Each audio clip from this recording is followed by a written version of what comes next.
বিকাল প্রায় 1:30টার দিকে মায়ামণি জুয়েলার্সে দুইজন মহিলা এবং তার সাথে পুরুষ ঢুকে তারা জুয়েলারি সামগ্রী ক্রয়ের একটা ভান করে এবং সেখান থেকে প্রতারণামূলক প্রায় 1.5 ভরি ওজনের একটা ব্রেসলেট তারা নিয়ে কৌশলে পালিয়ে যায়।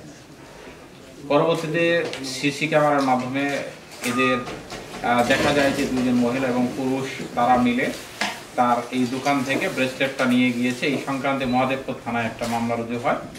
মামলা রুজুর পরেই নওগাঁ জেলার সম্মানিত পুলিশ সুপার স্যারের নির্দেশ ক্রমে মহাদেবপুর সার্কেল অফিসার এবং থানার একটা চৌকস টিম এই চোর চক্রকে বের করার কাজে তারা আপ্রাণ চেষ্টা করে এবং এক পর্যায়ে পুলিশের এই চৌকস টিম জানতে পারে যে দিনাজপুরের একটা চক্র এই কাজ করেছে।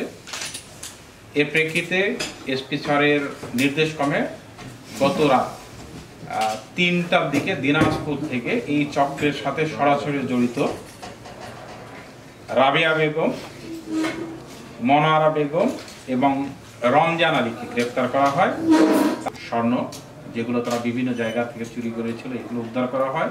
পাশাপাশি চোরাই স্বর্ণ বিক্রয়ের প্রায় 1,60,000 টাকার মতো নগদ তাদের কাছ থেকে উদ্ধার করা হয়।